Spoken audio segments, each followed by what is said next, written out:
हाँ। जो एनकाउंटर्स हुआ कल, सरकार कह रही कि मिट्टी में मिला दिया माफिया को। मोदी जी, योगी जी बोल रहा है कि जो भी माफिया होंगे उन्हें, बहुत अच्छी बात है, माफियाओं को तो मिट्टी मिलाना चाहिए, लेकिन क्या लगता है कि कुछ विशेष लोगों को ऐसा साथ किया जा रहा है कि सबके साथ होना चाहिए? देखिए, ये प्योर पॉलिटिकल वेंडेटा है और लगातार ये सरकार इस देश में माहौल बनाना चाह रही है कि किस तरीके से सुरक्षा व्यवस्था को लेकर के ये चाक चौबंद है।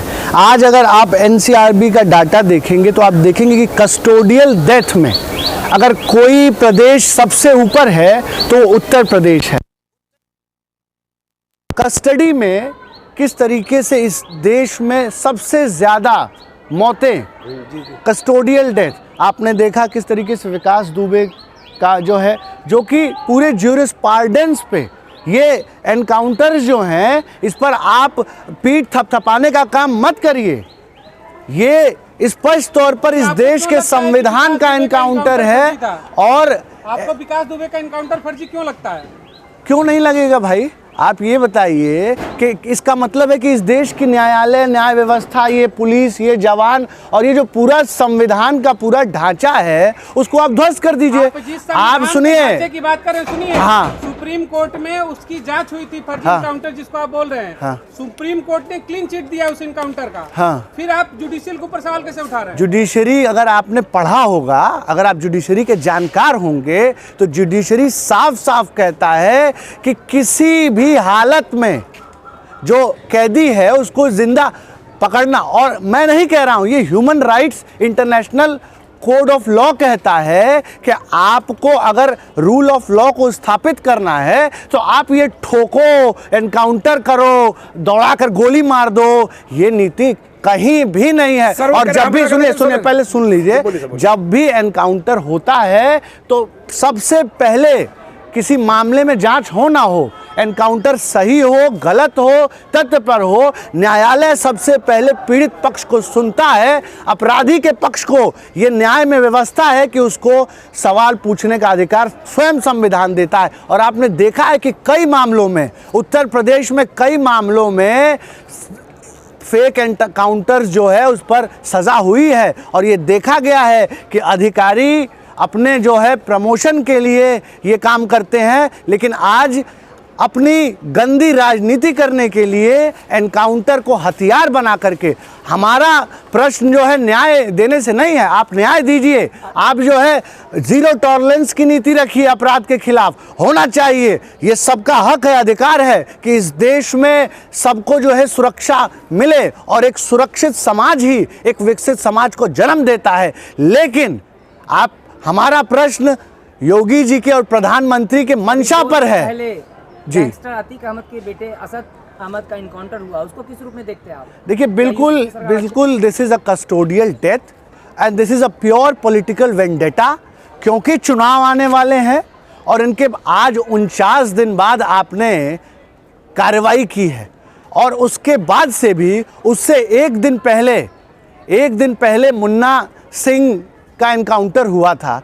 उस एनकाउंटर की कहीं चर्चा नहीं हुई, लेकिन अतीक के लड़के के एनकाउंटर को आज ये पूरी गोदी मीडिया जश्न मना रही है, उसको सेलिब्रेट कर रही है और उसको एक विचारधारा की जीत बचा रही है।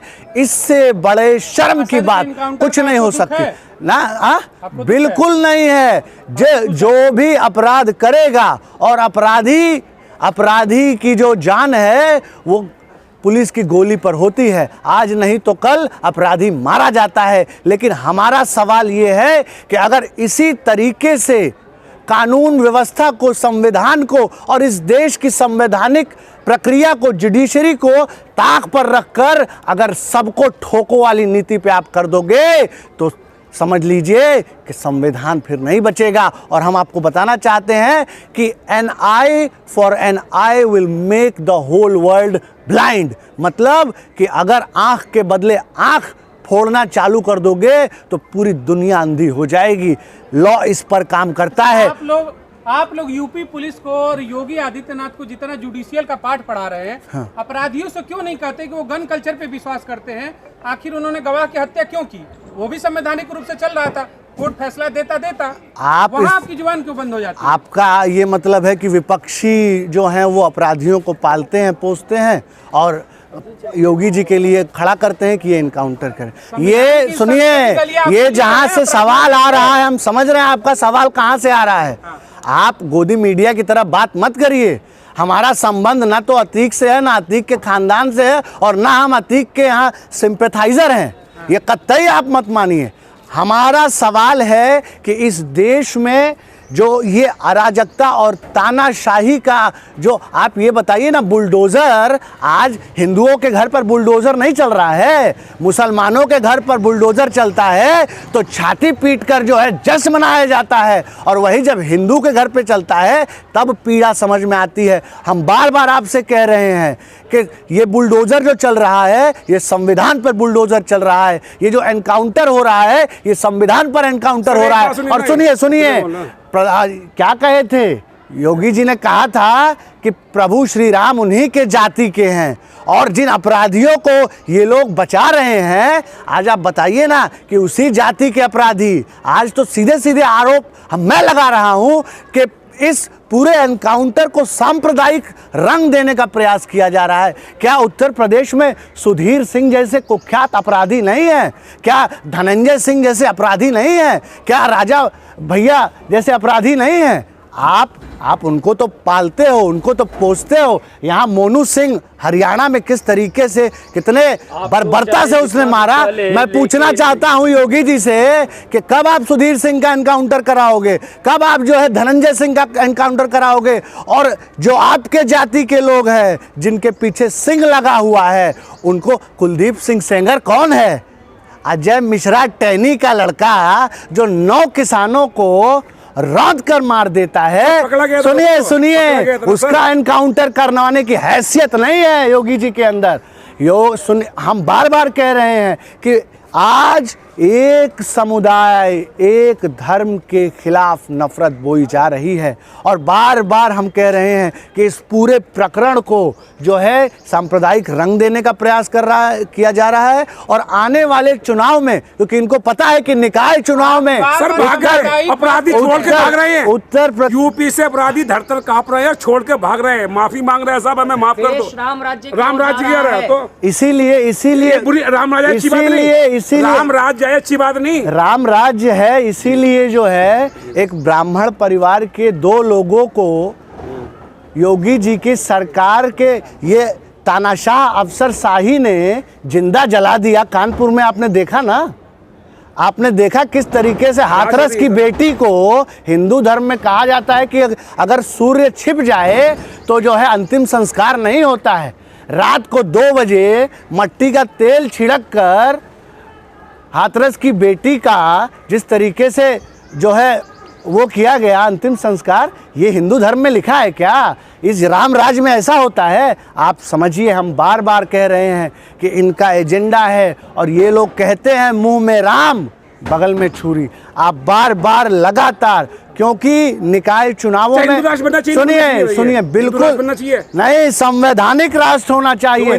और जो भी लोग, सुनिए हिंदू राष्ट्र पे सुन लीजिए, जो भी लोग हिंदू राष्ट्र की मांग करते हैं वो संविधान को गाली देते हैं, वो बाबा साहब को गाली देते हैं। क्योंकि अगर संविधान के रहते हुए कोई खालिस्तान की बात करे, कोई हिंदू राष्ट्र की बात करे, कोई मुस्लिम राष्ट्र की बात करे, तो वो साफ साफ देशद्रोही है, इस देश का हितैषी नहीं है। क्योंकि बात करना देशद्रोही है, बिल्कुल है। अगर आप खालिस्तान, सुनिए, अगर आप अमृतपाल को कहते हो कि अमृतपाल जो है आतंकवादी है, खालिस्तानी है, और वो अलग राज्य की मांग कर रहा है, तो मैं समझता हूं कि इस देश के जो भी लोग संविधान से इतर हिंदू राष्ट्र की भी बात कर रहे हैं, वो कहीं ना कहीं वो इस देश के आईन को गाली दे रहे हैं, इस देश के संविधान को गाली दे रहे हैं, और इस देश को बांटने का प्रयास कर रहे हैं। बाबा बागेश्वर धाम वाले कह रहे हैं कि हम हिंदू राष्ट्र बना के रहेंगे। देखिए बाबाओं से ये धरती फटी पड़ी है। आपने देखा है कि आसाराम का क्या हश्र हो रहा है, आपने देखा स्पष्ट तौर पर, आपने देखा नित्यानंद का क्या हो रहा है। ये कौन से बाबा हैं? तो इस देश में अंधविश्वास अंधविश्वास, पाखंड और ढोंग का सहारा लेकर के इस देश की जनता को गुमराह किया जा रहा है। और हिंदू राष्ट्र एक दिमागी पागलपन है, दिमागी दिवालियापन है। अखंड भारत एक दिमागी पागलपन है, दिवालियापन है। ये एक फैंटेसी है, सुनिए, ये एक फैंटेसी है, ये एक फैंटेसी है जिसमें रखकर इस देश के हिंदुओं को, इस देश की जनता को बांटने का काम करते हैं। न तो कभी हिंदू राष्ट्र बन सकता है संविधान के रहते हुए, और ना ही कभी अखंड भारत हो सकता है यूएन और यूनाइटेड नेशंस के होते हुए। तो ये एक गुमराह करने का सबसे बड़ा साधन जो ये कह रहा है कि संविधान में संशोधन की आवश्यकता है। देखिए, हम तो बार बार कह रहे हैं कि आज पूरी दुनिया में लोग जो है तानाशाही से उबकर आज डेमोक्रेसी के मॉडल को अपना रहे हैं। और दुनिया में अगर सबसे अच्छी व्यवस्था किसी व्यवस्था को मानी गई है तो वो लोकतंत्र को मानी गई है, जहां लोगों द्वारा लोगों के लिए चुनी जाने वाली सरकार की स्थापना का प्रावधान है। और मैं समझता हूं कि आने वाली 21वीं सदी की जो 21st सेंचुरी का जो भारत है वो कॉन्स्टिट्यूशनलिज्म में बिलीव करता है, वो जो है डिक्टेटरशिप में बिलीव नहीं करता है, वो राज्यवाद में बिलीव नहीं करता है, वो जो है तानाशाही पे बिलीव नहीं करता है। और आप देखेंगे कि आने वाले समय में जो इनका झूठ और अंधकार फैलाया जा रहा है, जो जनता को गुमराह किया जा रहा है, आज आप देखिए ना जाकर के कि किस तरीके से देश में बेरोजगारी है, किस तरीके से देश में महंगाई है, आज किस तरीके से 35 करोड़ लोग इस देश में भूखे सो रहे हैं। आपको अमृत काल मनाया जा रहा है, मॉब लिंचिंग किया जा रहा है, भाई को भाई से लड़ाया जा रहा है, भाई को भाई से लड़ाया जा रहा है। और हिंदुओं के जो भी त्यौहार हैं, जो मुसलमानों के त्यौहार हैं, उन सब में सांप्रदायिक हिंसा करके इस देश को लड़ाने का और हिंसा की आग में झोंकने का काम किया जा रहा है। लेकिन हम आशावादी लोग हैं, हम जो है बाबा साहेब के रास्ते पर चलकर, गांधी जी के रास्ते पर चलकर इस देश में सौहार्द की, आप कहना किसे चाहते हैं? क्या कौन संप्रदाय? बिल्कुल जो 80% वर्सेस 20% की राजनीति कर रहा है वो फैला रहा है, जो हर बात में हिंदू मुस्लिम कर रहा है वो इस देश को बांट रहा है। और सुनिए, ये काम कोई नया नहीं हो रहा है, ये काम अंग्रेज करते थे और आज ये काम उनके मुखबिर कर रहे हैं जो आज सत्ता में है। रामनवमी के जुलूस पे पथराव हुआ था बिहार में, हाँ। उस पे आप क्या कहना चाहेंगे? इसमें किस तरीके की रणनीति? देखिए, हमारे यशस्वी प्रधानमंत्री जी के पास एक बहुत बड़ी शक्ति है, दैवी शक्ति उसको हम कहेंगे, कि वो कपड़ों से पहचान लेते हैं कि कौन जो है, कौन लोग दंगाई हैं। तो मैं समझता हूँ ये आपको उनसे पूछना पड़ेगा कि वो कपड़े से पहचान लें कि कौन लोग पुलिस पे पत्थरबाजी कर रहे थे, कौन लोग मस्जिद के सामने झंडा लेकर के जो है सांप्रदायिक नारे लगाए।